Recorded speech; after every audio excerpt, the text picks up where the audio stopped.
السلام علیکم ورحمۃ اللہ وبرکاتہ۔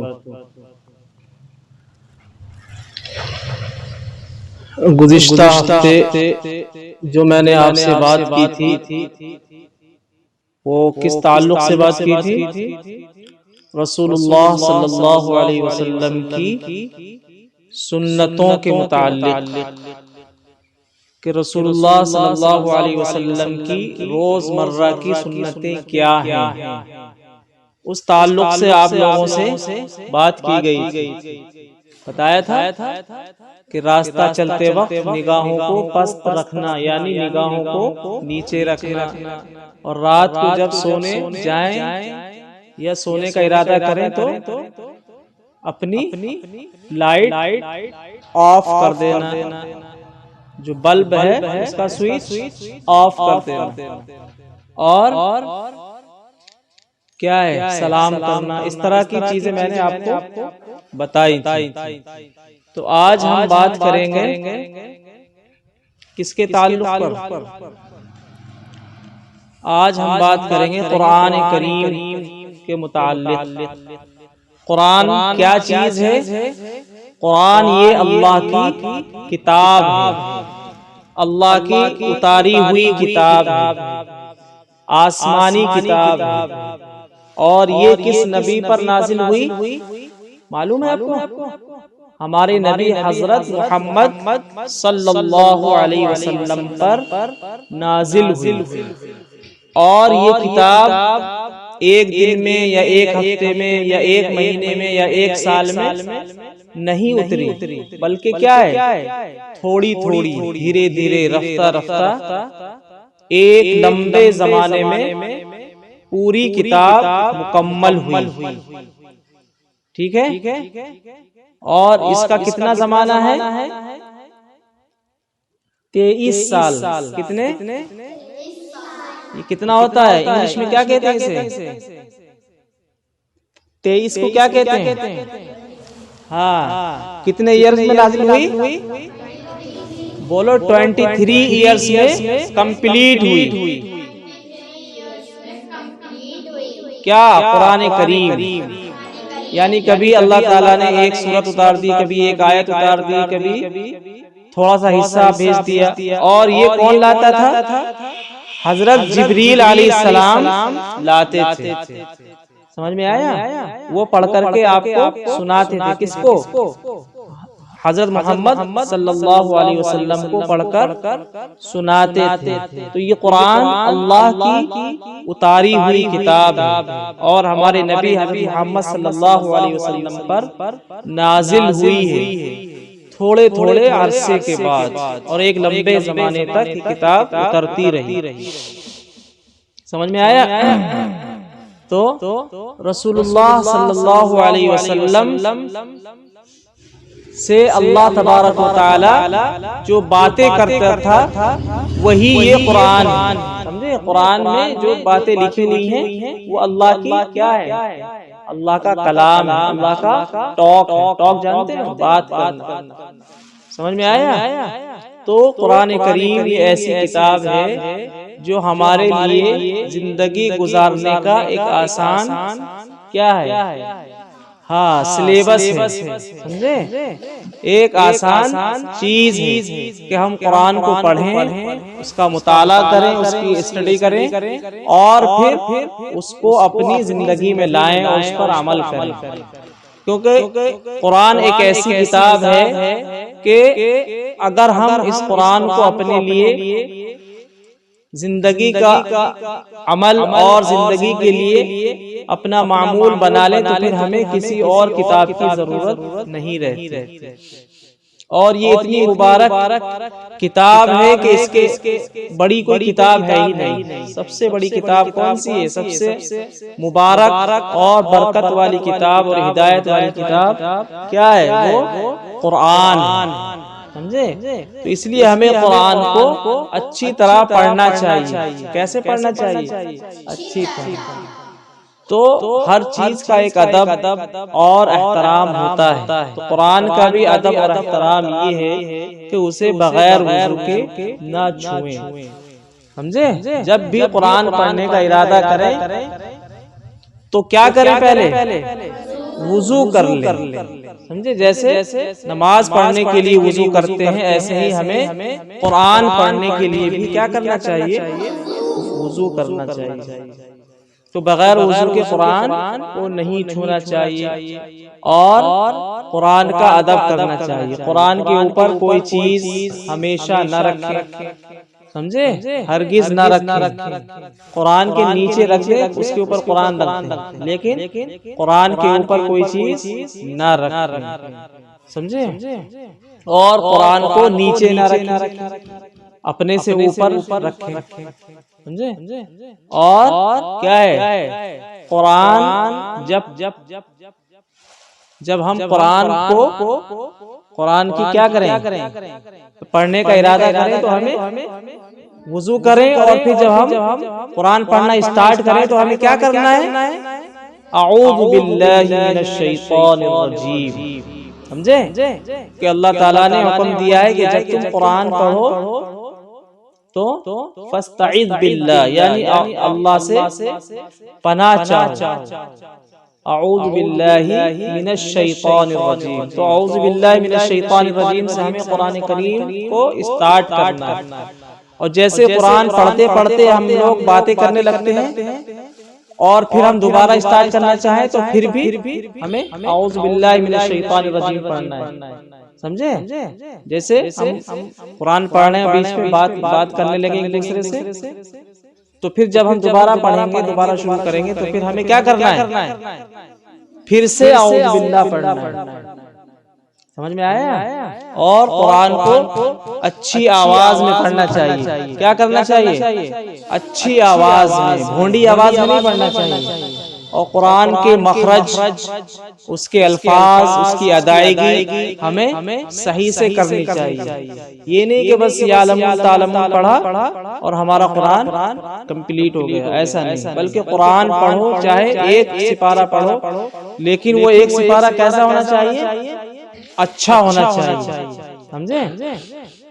وہ کیا ہونا چاہیے؟ اچھا ہونا چاہیے، اس میں ہمارے مخرج بھی اچھے ہوں، اور ہمارے جو گرامر ہوتے ہیں، گرامر جانتے ہیں، رولز ریگولیشن جو ہوتے ہیں، وہ بھی ہمارے اچھے ہونے چاہیے، کہ ہمیں یہاں کیا کرنا ہے، یہاں ناک میں آواز جانی ہے، یہاں ہمیں موٹا کرنا ہے، یہاں ہمیں باریک کرنا ہے، سمجھے؟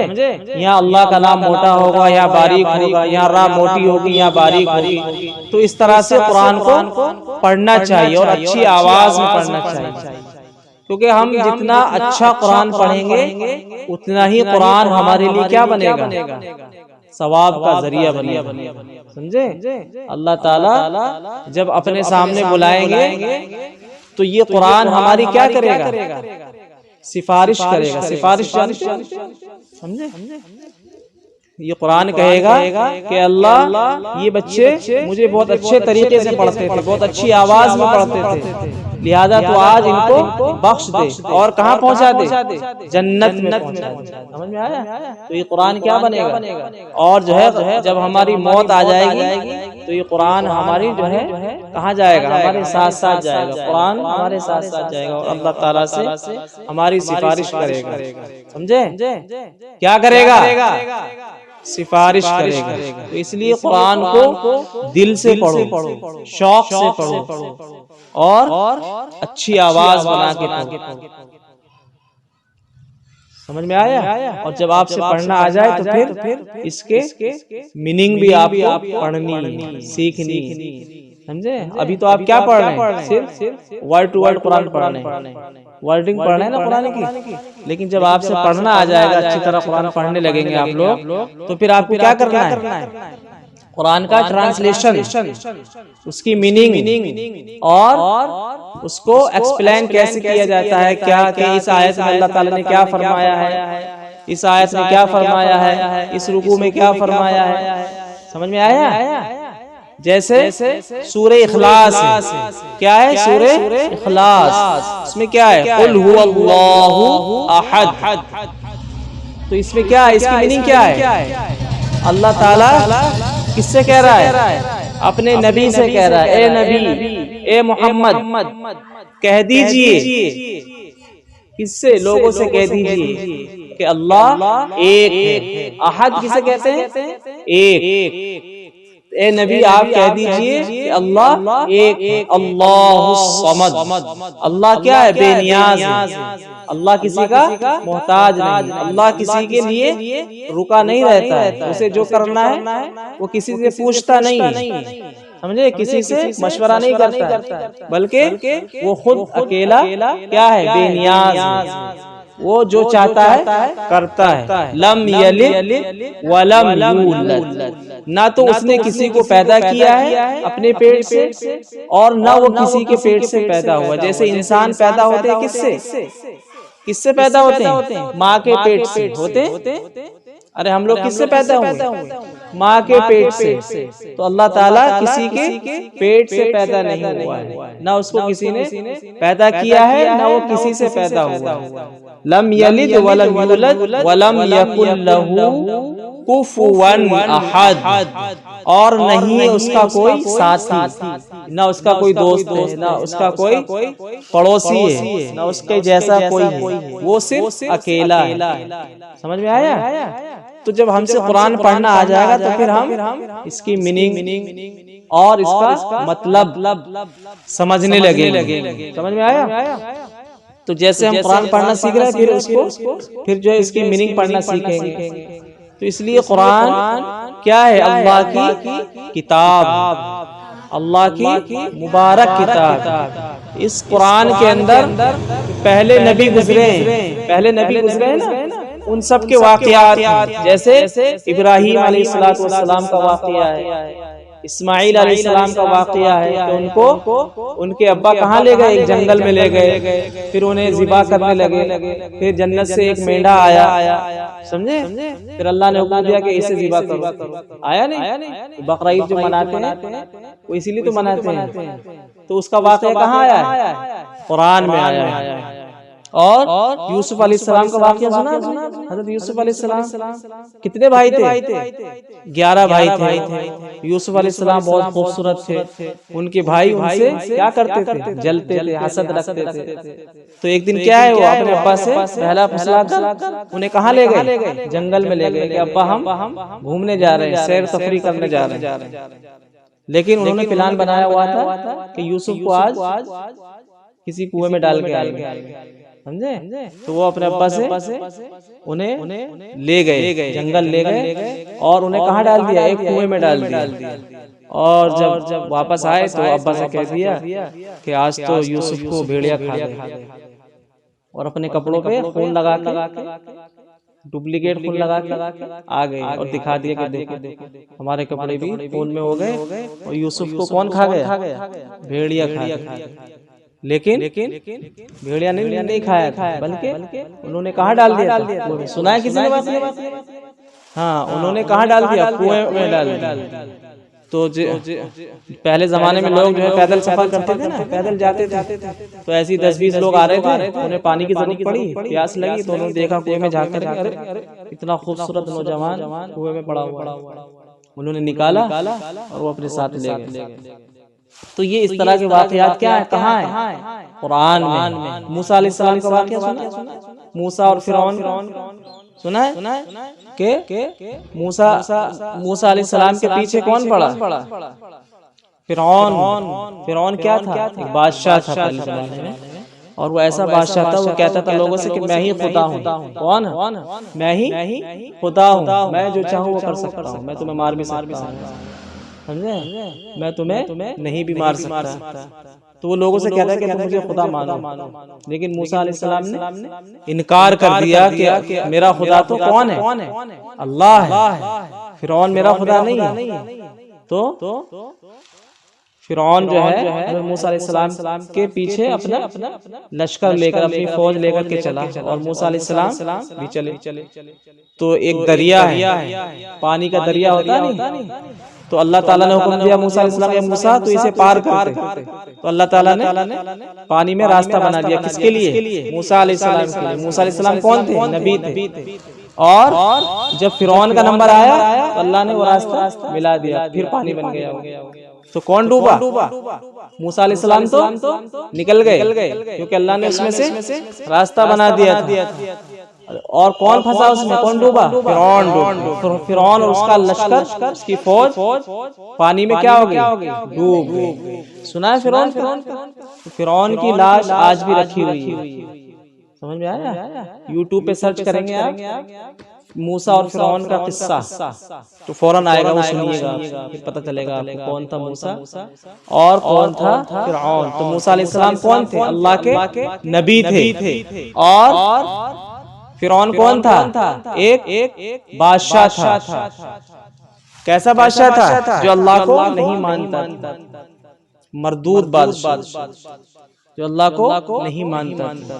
تو اس طرح کے واقعات، حضرت عیسیٰ علیہ السلام کا واقعہ قرآن میں موجود ہے، سمجھے؟ اور بھی بہت سے واقعات موجود ہیں، یاجوج ماجوج کا واقعہ موجود ہے، نہ جانے کتنے واقعات قرآن میں بھرے ہوئے ہیں، سمجھ میں آیا؟ تو اس لیے ہمیں قرآن کے الفاظ پہلے صحیح سے پڑھنے ہیں، پھر جب ہمیں پڑھنا آ جائے گا تو پھر ہم اس کے معانی پڑھنا شروع کریں گے، سمجھ میں آیا؟ تو اس لیے قرآن کو محنت سے اور شوق سے پڑھو، سمجھے؟ اور اچھے سے پڑھو، سمجھ کے پڑھو، جو بھی ہر زبر زیر کر کے پڑھیں، کہاں کھینچنا ہے کہاں نہیں کھینچنا ہے۔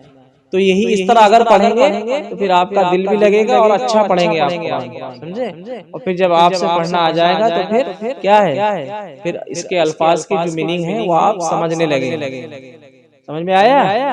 اور پڑھنے آئے تو پابندی سے پڑھنے آئے، ایبسینٹ نہ ہو زیادہ، سمجھے؟ غیر حاضری نہ کریں، اور اچھے کپڑے پہن کے آئے، صاف ستھرے کپڑے پہن کے آئے، بہتر ہے کہ کرتا پاجامہ پہن کر کے آئے، سمجھے؟ بال کسی کے بڑے ہوں تو بال بنوائیں، ناخن کسی کے بڑے ہوں تو ناخن تراشیں، اور سردیوں کا موسم ہے تو اپنا بھی خیال رکھیں، گرم کپڑے پہن کے آئیں، جوتا موزہ ٹوپا، صابن سے منہ دھو کے آئیں، تھوڑا ویسلین لگا کے آئیں، سمجھ میں آیا؟ کیونکہ آپ کیا پڑھنے آ رہے ہیں؟ اللہ کی کتاب پڑھنے آ رہے ہیں، جو سب سے بڑی کتاب ہے، اس سے بڑی کوئی کتاب نہیں، اس سے مبارک کوئی کتاب نہیں، سمجھے؟ قرآن جو ہے یہ کیا ہے؟ شفا ہے۔ کیا ہے شفا؟ جانتے ہو؟ نہیں جانتے شفا؟ بیمار ہوتے ہو، بیماری سے جب ٹھیک ہو جاتے تو اسے کیا کہتے ہیں؟ شفا۔ شفا کون دیتا ہے؟ اللہ دیتا ہے۔ بیماری کون دیتا ہے؟ اللہ دیتا ہے۔ اللہ ہی بیماری دیتا ہے، اللہ ہی شفا دیتا ہے۔ تو اللہ تعالیٰ نے قرآن کے اندر کیا رکھی ہے؟ شفا رکھی ہے۔ اگر کچھ ہو جائے آپ کو تو تھوڑا سا قرآن کا حصہ پڑھ کر، کوئی سورت پڑھ کر کے اپنے اوپر دم کر لیں تو اللہ تعالیٰ کیا کرتا ہے؟ اس سے نجات دے دیتا ہے، جو بھی آپ کو ہو رہا ہے، ٹھیک ہے؟ تو جو باتیں میں نے بتائی ہیں ان پر عمل کریں گے انشاءاللہ۔ کیا بولتے ہیں؟ جب کوئی ارادہ کرتے ہیں کسی اچھے کام کا، اس میں کیا کہتے ہیں؟ انشاءاللہ۔